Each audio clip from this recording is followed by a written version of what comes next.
இந்த பதிவை பார்க்க போகிற அத்தனை அன்பர்களுக்கும் அடியார்களுக்கும் அடியனுடைய பணிவான வணக்கத்தை சொல்லிக்கிறேன்.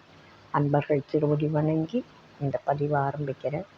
அன்பினை பெறுவாயாகில் அதர்மங்கள் அனைத்தும் நீங்கி துன்பமும் தவிர்ந்து போகும் துயரம் இங்கு உண்டோ சொல்வாய். இந்த பதிவில் நம்ம பார்க்க போகிறது திருப்பாவை திருவம்பாவை ரெட்டியப்பட்டி சுவாமிகளோட திருப்பள்ளி எழுச்சி பாடல். மார்கழின்றதுனால ஒரு 4 நாட்கள் அந்த பதிவு 4 பதிவுகள் போட்டிருக்கோம். இன்றைக்கி 5வது பதிவாக நம்ம பார்க்கலாம். ஆண்டாள் நாச்சியார் 30 பாடல்கள் பாடியிருக்காங்க இந்த பாவை நோன்புக்காக. அதில் 5வது பாடல். ஆண்டாள் நாச்சியார் அரங்கனையே திருமாலையே தன்னுடைய கணவனாக வரித்து வாழ்ந்தவர், அதை நிறைவேற்றி முடித்தவர். திருவரங்கத்தில் அரங்கனோடு 2 கலந்தாங்க, மற்றவங்க பார்க்கும்படியாக. அதுதான் மிகப்பெரிய அற்புதம் இல்லையா? மாயனி மண்ணு வடமதுரை மைந்தனை தூய பெருநீர் யமுனை துறைவனை ஆயர் குலத்தினில் தோன்றும் அணிவிளக்கை தாயை குடல் விளக்கம் செய்த தாமோதரனை தூயோமாய் வந்து நாம் தூமலர் தூவித் தொழுது வாயினால் பாடி மனத்தினால் சிந்திக்க போய பிழையும் புகுதருவான் நின்றனவும் தீயினில் தூசாகும் செப்பேலோர் எம்பாவாய். இந்த கண்ணன் மாய செயல்கள் செய்யக்கூடியவன். அவனுக்கு இந்த ஜால வித்தைகள்லாம் ரொம்ப இஷ்டம், ஜாலி. அது மாதிரி இந்த மாய செயல்களை செய்யக்கூடிய கண்ணன் இருக்கானே, அவன் வடமதுரையில் அவதரித்தான். யமுனை கரையில் அவனுக்கு யமுனை கரையில் நிறைய விளையாடி வாழ்ந்து வசிச்சுக்கிட்டு இருக்கிறவன் கோகுலத்தில் தோன்றிய ஜோதி, கோகுல பரம்பரை. அதில் வந்த ஜோதியவன். அவன் பிறந்ததுனால அவனோட தாயாருக்கு பிறவி பிணி நீங்குச்சு. தாயை உடல் விளக்கம் செய்த தாமோதரன். அவனுக்கு அவங்க அம்மாவுக்கு பிறவி, இறைவனையே தன்னோட குழந்தையாக வயிற்றில் சுமக்கிற பாக்கியம் எல்லாருக்கும் கிடைக்குமா? இயேசுநாதரை குழந்தையாக சுமந்தாங்க. மகான்களை சுமந்த தாய்மார்கள் பல பிறவிகளில் அவங்க புண்ணியம் பண்ணி அந்த பாக்கியத்தை அடையிறாங்க. தடாதகை பிராட்டியார் மீனாட்சி அம்மையாக வந்தபோது அவங்க யாகத்திலேருந்து தான் வந்தாங்க, காஞ்சனமாலையோட வயிற்றுலேருந்து வரல. அப்படி இருந்தாலும் அத்தனை வேலைகளையும் அந்த குழந்தைக்கு செய்தாங்கள்ல ஒரு தாயாக. அதுபோல் இந்த தாயை குடல் விளக்கம் செய்கிறதுக்குன்னே சில பேர் அவதாரம் பண்ணுறாங்க. அது அவங்களுடைய பெரும் பேரு காரணம், அந்த தாயோட பெரும் பேரு காரணம். ரெட்டியப்பட்டி சுவாமிகள் இது மாதிரி எப்படியும் இதில் காஞ்சிபுரத்தில் பல மகான்கள் இருந்திருக்காங்க. ரமண ரிஷி, காஞ்சி பெரியவர்கள், இது மாதிரி பல மகான்களை ஈன்ற தாய்கள் எல்லாருக்குமே இந்த வார்த்தை பொருந்தும். அவங்க எல்லாரும் தாயை குடல் விளக்கம் செய்யக்கூடியவர்கள். அதே மாதிரி கண்ணனும் என்ன பண்ணார், தான் இருந்த தாயை குடல் விளக்கம் செய்தவர், அப்பேற்பட்டவர் கண்ணபிரான நாங்கள்லாம் தூய்மையோடு பாடி பரவி மலர்களை தூவி வணங்கி வாயார பாடுறோம், மனசால தியானிக்கிறோம். அப்போ என்ன ஆகும் தெரியுமா? செய்த பாவங்களும், அதாவது செய் வினை அப்படின்னா அது வினைத்தொகைன்னு சொல்லுவாங்க. செய்தது, செய்கின்றது, செய்ய போவது எல்லாமே 3 காலத்துக்கும் அது பொருந்தும். சில சொற்கள் வினைத்தொகை.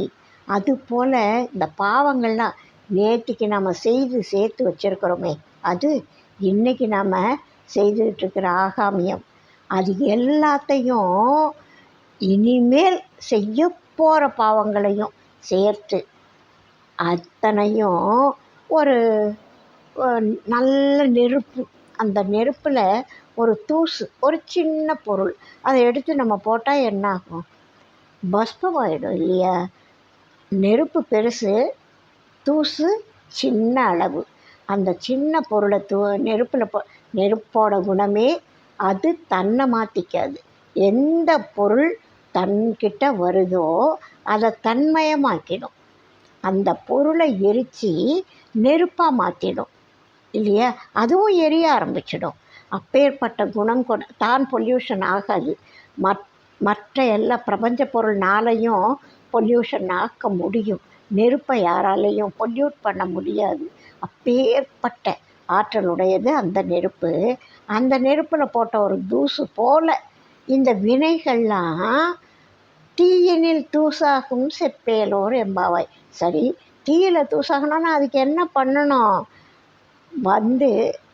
வாயார பாடி மனசார நினைக்கணும். வாயினால் பாடி மனத்தினால் சிந்திக்க. அது செய்தால் தான். அது எப்படிம்மா? வாயால் பாடுறப்ப என்னெல்லாம் கூட செய்யலாம்? தூயோமாய் வரணும். நம்ம மனசு தூய்மையாக இருக்கணும். உடம்பாக இருந்தாலும் மனசாக இருந்தாலும் தூய்மையாக இருந்தால் தான் தூய்மையான இறைவனுக்கு நம்ம நெருங்க முடியும் இல்லையா? தூயோமாய் நாம் தூமலர் தூவி தொழுகு. அப்போ அதுக்கப்புறம் நம்ம சுத்தமாகணும். மனசில் அந்த கசடு மாசு அதெல்லாம் இருக்கக்கூடாது. நம்ம தூமலர் அதாவது பனிமலர்ன்ற மாதிரி அப்போ தான் பூத்து வந்த மலர்கள், புத்தம் புது மலர்கள், அதை தூவி இறைவனுக்கு அர்ச்சனை செய்து தொழுது வணங்கணும். வணங்கி வாயினால் பாடி எல்லாம் புறம், மனத்தினால் சிந்திக்க. இவ்வளவும் செய்தாலும் மனதால் சிந்தித்தாதான் அதோட பலனை நம்மளால் முழுசாக அடைய முடியும். தூயோமாய் நாம் தூமலர் தூவி தொழுது வாயினால் பாடி மனத்தினால் சிந்திக்க. இதெல்லாம் செய்தேன், எனக்கு என்ன கிடைக்கும்? போய பிழையும் புகுதருவான் நின்றனவும் தீயினில் தூசாகும் செப்பேலோர் எம்பாவாய். இந்த அருமையான பாவை பாடலை தினமுமே காலையில் நம்ம பாடலாம். ரொம்ப அதாவது அட்லீஸ்ட்ன்றாங்களே அது மாதிரி குறைஞ்சபட்சமாக இந்த மார்கழியிலையாவது இந்த மாதிரி நல்ல பாடல்களை பாடும் பொழுது அதோட பலன் நமக்கு நிச்சயமாக கிடைச்சே தீரும். ஒரு கிராமத்தில் சொல்லுவாங்க, தெரிஞ்சு தொட்டாலும் தெரியாமல் தொட்டாலும் நெருப்பானது சுடும் இல்லையா? அது போல் நம்மால் ஆன வரைக்கும் ஆந்தனையும் இறைவனை சதா சர்வகாலமும் சிந்திக்கணும். அதுக்கு தான் பாவை நோன்பு வச்சாங்க. நெய்யுண்ணோம் பாலுண்ணோம் நாட்காலே நீரடி மையிட்டு எழுதோம் மலரிட்டு நாம் முடியும். அப்போ நம்ம கவனம் அதிகமாக வெளியில் போகாது. அதுக்கு தான் அதெல்லாம் பண்ணிக்கோங்க. இதையெல்லாம் கடைப்பிடிச்சி இந்த பாவை நோன்பை இருங்க அப்படின்னு ஆண்டாள் நாச்சியார் சொன்னாங்க. அடுத்து நாம் திருவெம்பாவை மாணிக்கவாசக பெருந்தகை சிவபெருமானை பார்த்து வணங்கி பாடிய பாடல்கள் திருவெம்பாவை பாடல்கள். அண்ணாமலையாரை நினச்சி அவர் அதிகமாக உருகி பாடிய பாடல்கள்.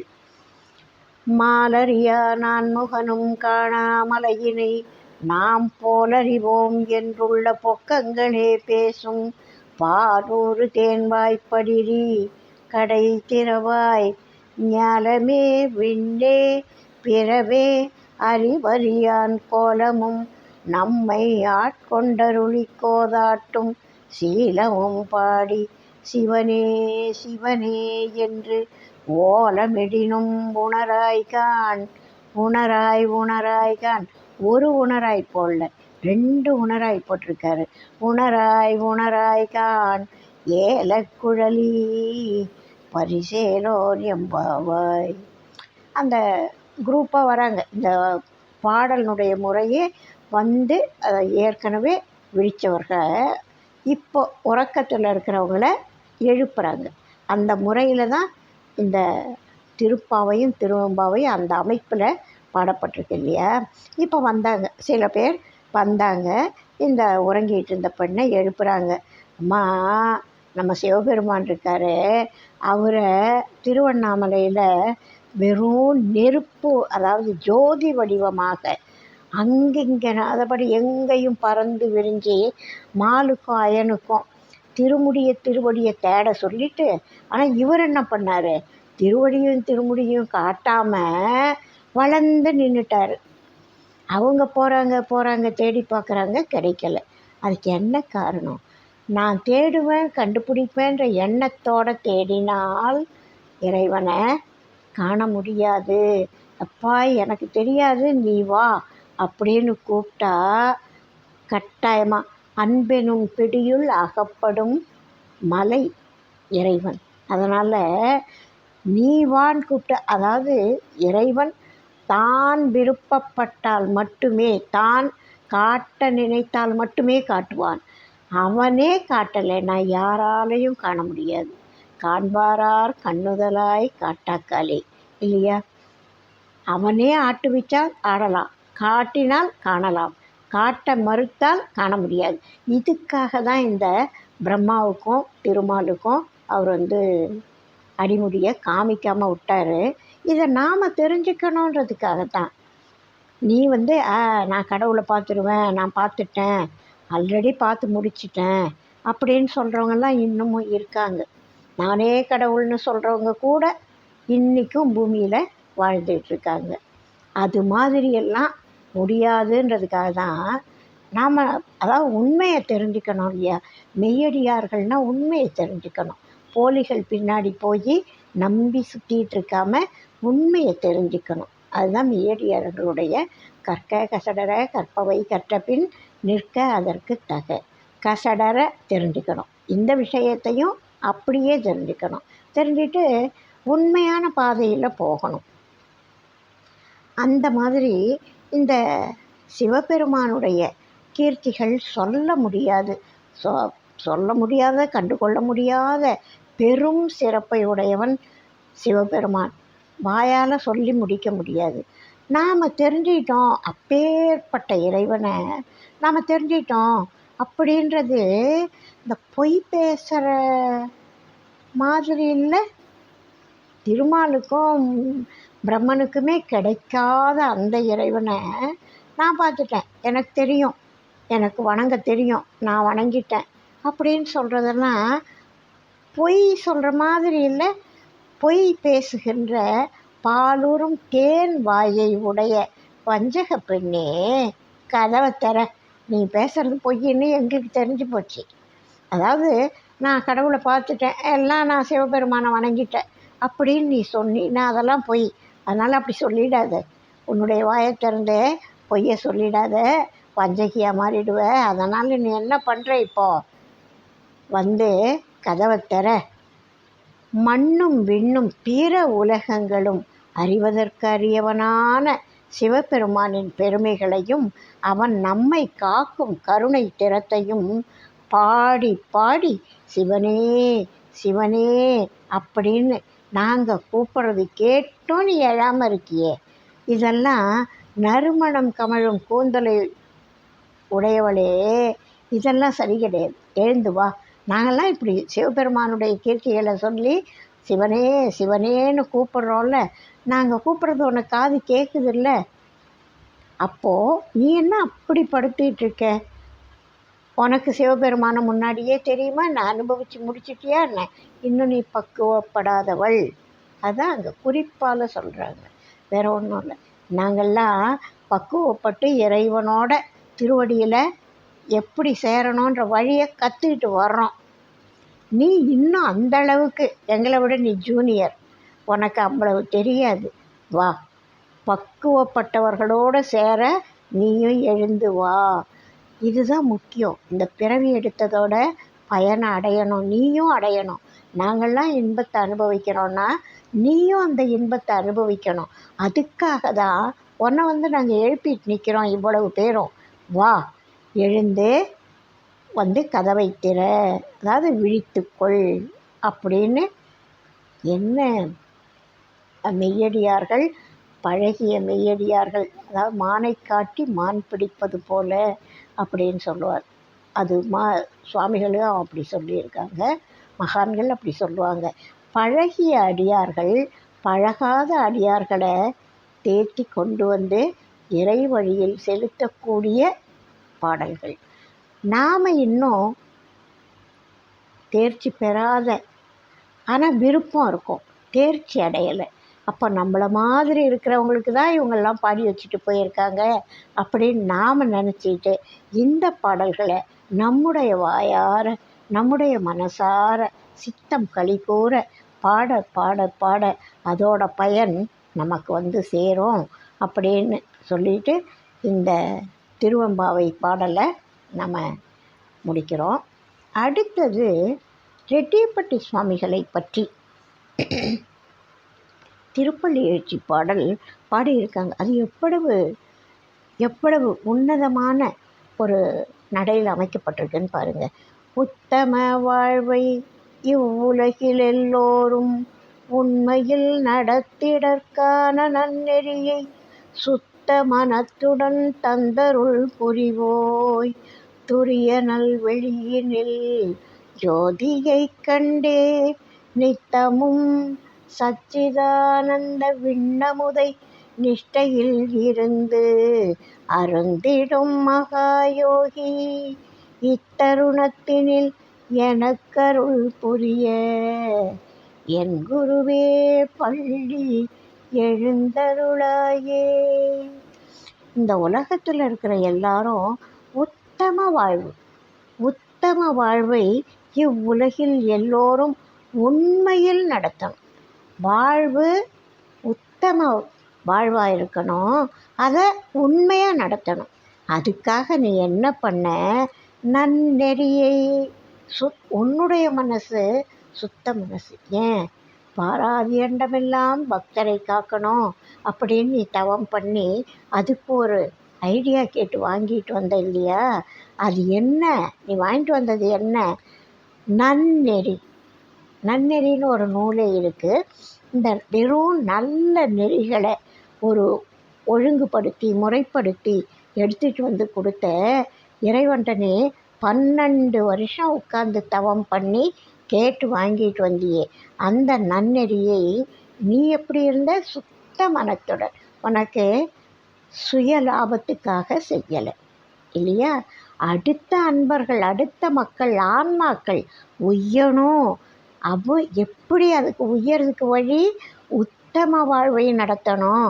இந்த உலகத்தில் எல்லோரும் உண்மையாக நடத்தணும். இதுதான் சுவாமிகள்கிட்ட இருக்கிறது.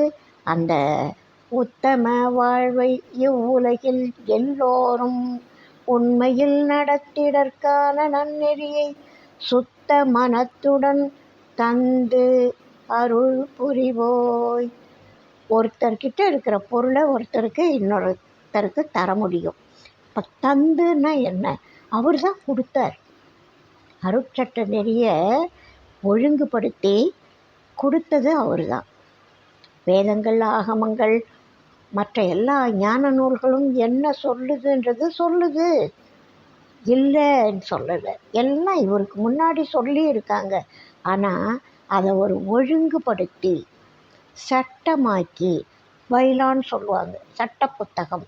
இந்த அசோசியேஷன்னா இதுக்கு இத்தனை சட்டங்கள், இதுக்கு கட்டுப்பட்டு நடக்கணும் அப்படின்னு ஒரு வச்சுருப்பாங்க இல்லையா, பைலா. அதுபோல் அருட்சட்ட அடியார்களுக்கு சட்ட நன்னெறியை பைலாவாக வகுத்து கொடுத்தது சுவாமிகள். இந்த வேலை முதல் சுவாமிகள் தான் பண்ணியிருக்காங்க. அந்த சுத்த மனத்துடன் தந்து கொடுத்ததை கடைப்பிடிக்கிறவங்களுக்கு என்ன பண்ணுற? அருள் புரிவோய். நீ உன்னுடைய சொற்படி யார் இந்த சட்டம், ரோட்டில் இடது பக்கம் போகணுன்னு ஒரு சட்டம் இருக்குது. எல்லாரும் இடது பக்கம் போகலை. எல்லாருக்கும் தெரிஞ்ச விஷயம். யாரும் ஓவர்டேக் பண்ணி போகாதீங்கன்னு சொல்லுவாங்க. எல்லாரும் தாறுமாறாக வண்டி ஓட்டுறாங்க. இதெல்லாம் யார் குற்றம்? அவங்களுடைய குற்றம் இல்லையா? இடது பக்கம் போகிறவங்க வலது பக்கம் போனாங்க. ரோடை கிராஸ் பண்ணுறப்ப எப்படி இருக்கணும் அப்படின்னு இருக்குது. சில நாடுகளில் அதெல்லாம் ரொம்ப ஸ்ட்ரிக்டாக ஃபாலோ பண்ணுறாங்க. ஆனால் நம்ம தமிழ்நாட்டில் அதெல்லாம் உண்மையிலேயே வருத்தப்பட வேண்டிய விஷயமாக தான் நான் நினைக்கிறேன். யாரும் சட்டத்தை மதிக்கிறதே இல்லை. இப்படி சட்டத்தை மதிக்காதவங்களுக்கு இறையருள் சித்திக்காது. தாறுமாறாக தன் மனம் போன போக்கில் வாழறவங்களுக்கு இறையருள் சித்திக்காது.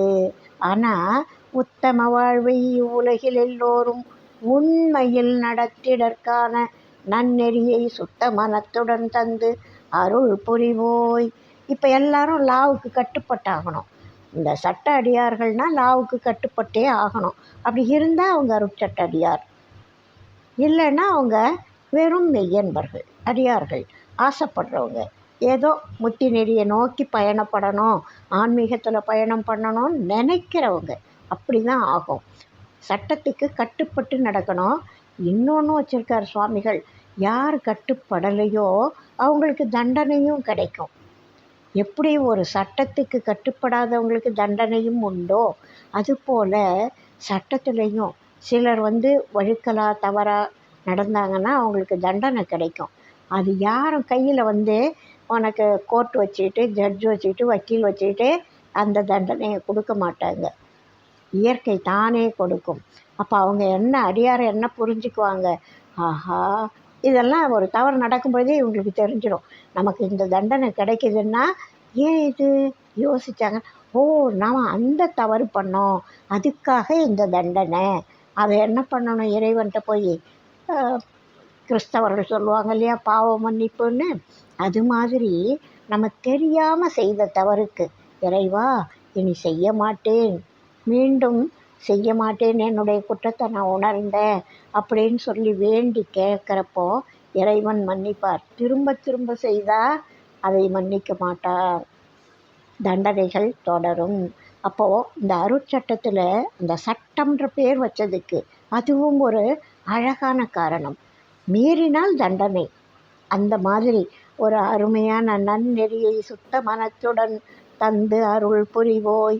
இதெல்லாம் எதுக்கு, துரிய நல்வெளியினில் ஜோதியை கண்டே நித்தமும் சச்சிதானந்த விண்ணமுதை நிஷ்டையில் இருந்து அருந்திடும் மகாயோகி.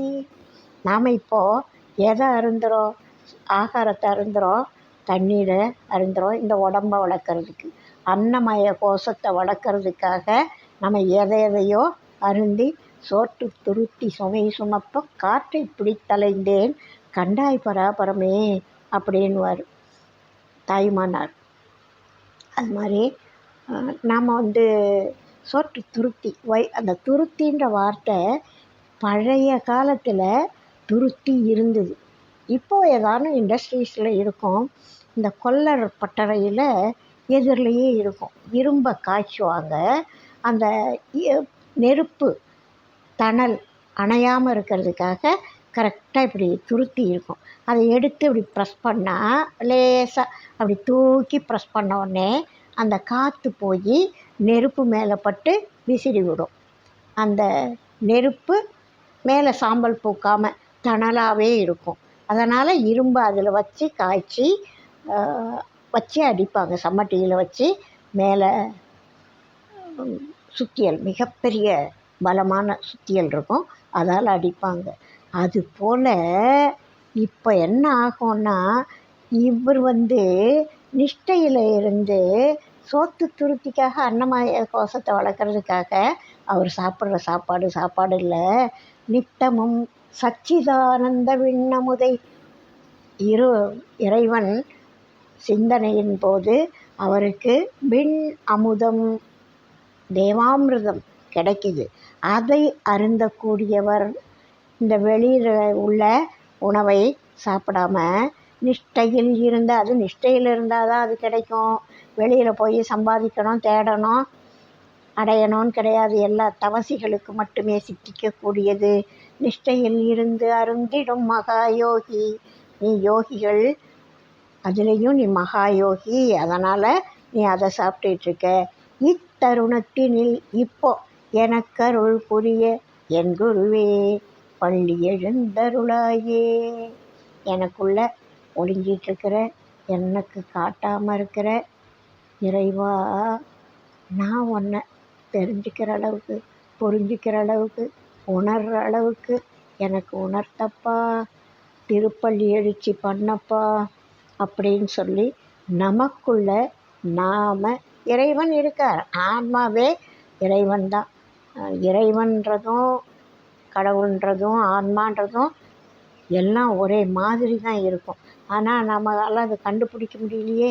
இந்த ஆன்மா எங்கே இருக்குதுன்னு ஒரு கேள்வி கேட்டு பாருங்கள். எல்லாருக்கும் கரெக்டாக பதில் தெரியுமா? ஆன்மா தலையிலேருந்து கால் வரைக்கும் எங்கே வேணாலும் தேடுங்க, கண்டுபிடிக்க முடியுமா? உருவம் இருக்கா? இல்லையே. அப்பேற்பட்ட இந்த தருணத்தில் எனக்கு நீ அருள் புரிஞ்சு அந்த இறைவனை நானும் அனுபவிக்கணும். அதுக்காக என் குருவே பள்ளி எழுந்தருளாயே, நீ நிஷ்டையிலிருந்து அனுபவிக்கிறல்ல, அதே மாதிரி நானும் அந்த பாக்கியத்தை அடையணும். எனக்கு ஒளிஞ்சிகிட்டு இருக்காத, ஒன்றை நீயே மாலை எனக்கு மறைச்ச மாதிரி மறைக்காத, எனக்கு காட்டு. ஒன்றை நான் உணரவும், உன்னோட திருவடி நீழலை நான் பற்றவும் எனக்கு நீ தான் வழி காட்டணும். அதனால் எனக்குள்ள பள்ளி எழுந்தருளாயே அப்படின்னு சொல்லக்கூடிய இந்த பாடல் மிகவும் அருமையான பாடல். இதை தினமும் எல்லாரும் பாராயணம் பண்ணணும் அப்படின்னு சொல்லி இந்த பதிவை நிறைவு செய்கிறேன். வாழ்க வளமுடன். வாழி எந்நாளும் மெய்மை, வாழ்க நல்லறங்கள் எல்லாம் வாழி, அப்பெரியோன் நாமம் வாழியே வாழி வாழி. இதுக்கு முன்னாடி பண்ணாதவங்க சப்ஸ்கிரைப் பண்ணுங்கள், லைக் பண்ணுங்கள், ஷேர் பண்ணுங்கள், உங்களோட கனிவான கருத்துக்களை சொல்லுங்கள். வாழ்க வளமுடன். அடுத்த பதிவில் அடுத்த ஒரு பாடலோடு சந்திப்போம்.